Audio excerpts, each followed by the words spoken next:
Hai anak-anak, Assalamualaikum warahmatullahi wabarakatuh. Bertemu lagi dengan Ibu Listi di sini di channel Smart Education.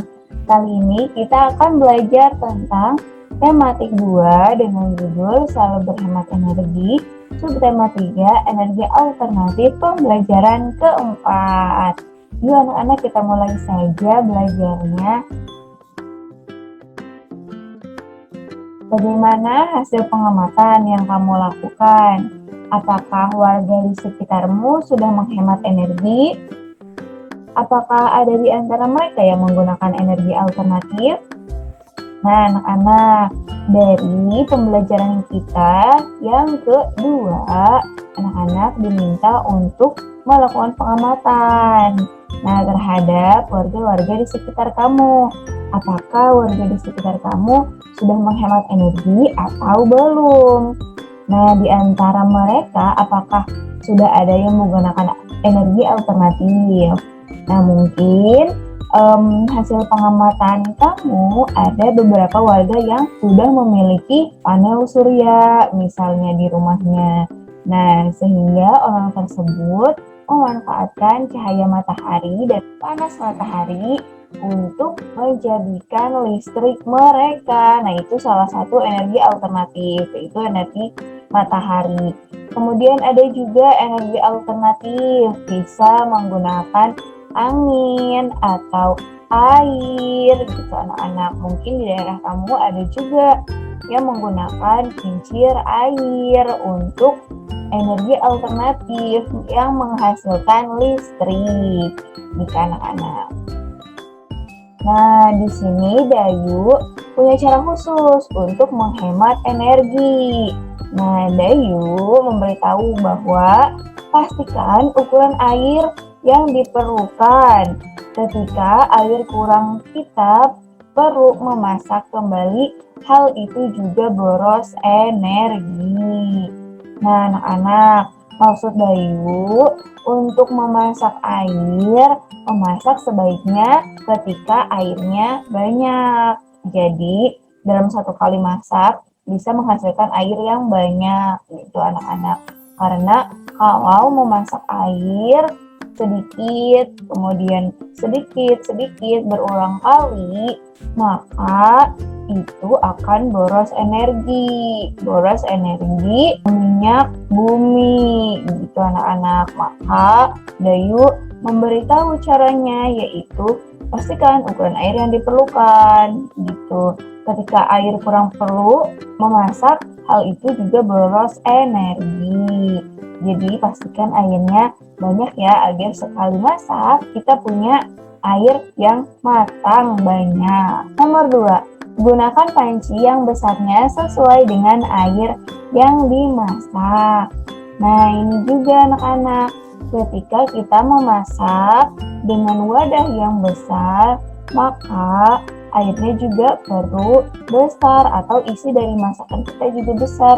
Karena kalau kita memasak tapi pancinya terlalu besar, masakan kita sedikit, maka itu juga membuang energi karena butuh energi yang lebih besar agar energi tersebut bisa tersebar ke seluruh tempat masak kamu. Kalau itu tempat masaknya terlalu besar, jadi ketika memasak airnya sedikit, mungkin kamu hanya perlu sedikit, maka gunakan wadah yang kecil juga, anak-anak ya. Selanjutnya, masak air dengan panci tertutup. Air akan cepat mendidih jika panci tertutup. Saat tidak tertutup, energi panas akan terbuang sia-sia. Nah, anak-anak, ketika masak air sebaiknya panci ditutup, karena dengan panci ditutup oleh penutupnya, air akan cepat mendidih karena panasnya terperangkap oleh tutup tersebut. Jadi air bisa cepat mendidih.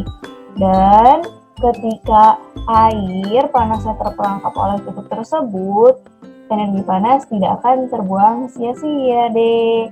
Gitu anak-anak. Nah, itu adalah beberapa cara dari Dayu untuk menghemat energi. Nah, anak-anak bisa ya diaplikasikan di rumah beberapa cara khusus dari Dayu ini. Nah, bagaimana hasil pengamatanmu? Coba dilihat lagi pembelajaran kedua. Sampaikan pada temanmu hasil pengamatan di lingkunganmu. Nah, ini hasil pengamatan tabel yang sudah kita pelajari di pembelajaran kedua. Tulislah fakta-fakta yang kamu temukan pada tabel berikut. Nah, setelah kamu perhatikan lingkungan kamu, kegiatan masyarakat di lingkungan kamu, maka kamu sudah menemukan beberapa fakta. Hal yang dilakukan masyarakat. Pertama, mematikan lampu saat siang hari. Kedua, misalnya menyiram bagian jalanan menggunakan air bersih. Misalnya, kemudian yang ketiga, menyiram tanaman menggunakan cucian beras. Misalnya, kemudian mencuci mobil dengan keran selalu terbuka meskipun sedang menggosok bagian badan dari mobil, misalnya seperti itu. Nah, itu adalah fakta-fakta yang kamu temukan. Maka apapun yang kamu temukan, maupun itu hemat energi warga tersebut atau sedang boros energi, kamu tetap perlu menuliskan karena yang diperlukan adalah fakta-fakta yang ditemukan ketika kamu mengamatinya. Kemudian, dari fakta yang sudah kamu temukan, kamu kelompokkan. Yang mana yang sudah baik, yang mana yang belum baik. Hal yang sudah baik, mematikan lampu di siang hari. Hal yang belum baik, menyiram jalan menggunakan air bersih. Hal yang sudah baik, menyiram tanaman dengan air cucian beras. Hal yang belum baik, tetap menyalakan keran ketika sedang mencuci mobil. Itu anak-anak. Jadi, dari fakta yang kamu temukan, kamu sudah bisa mengelompokkan yang mana yang kegiatan hal baik, yang mana kegiatan belum baik. Itu anak-anak. Buatlah pertunjukan hemat energi sesuai dengan masalah yang kamu temukan. Nah, dari hasil pengamatan kamu, kan kamu sudah menemukan beberapa fakta dan sudah bisa juga mengelompokkan fakta-fakta yang kamu temukan. Nah, dari situ kamu akan mengetahui masalah apa sih yang ditemukan di lingkungan masyarakatmu. Nah, berarti dari hasil yang kamu temukan, sebagai contoh tadi yang Ibu sebutkan, berarti masalahnya adalah beberapa warga belum bisa melakukan hemat air, gitu anak-anak. Nah, berarti jika warga di lingkunganmu masih banyak yang belum hemat listrik, contohnya, buatlah pertunjukan tentang listrik, begitu pula air atau BBM. Karena kita tadi mencontohkan bahwa masyarakat tidak hemat air, maka kita perlu membuat pertunjukan untuk hemat air. Bagaimana pertunjukannya? Pertunjukannya adalah menggunakan poster. Nah, kamu bisa menempelkan poster di mana tempat ramai dan orang-orang akan melihat dan membacanya gitu. Nah, di sini ada contoh-contoh mengenai hemat listrik. Matikan TV jika tidak ditonton. Matikan lampu di siang hari. Nah, berarti apabila masalah masyarakat di lingkungan kamu yaitu tidak hemat air, maka poster yang akan kamu tempel adalah menghemat air, menyelamatkan bumi, misalnya gitu ya.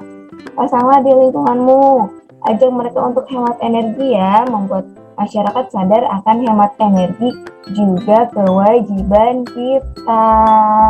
Bu, kenapa harus membuat satu pertunjukan poster atau menempel poster atau berkampanye tentang poster tersebut?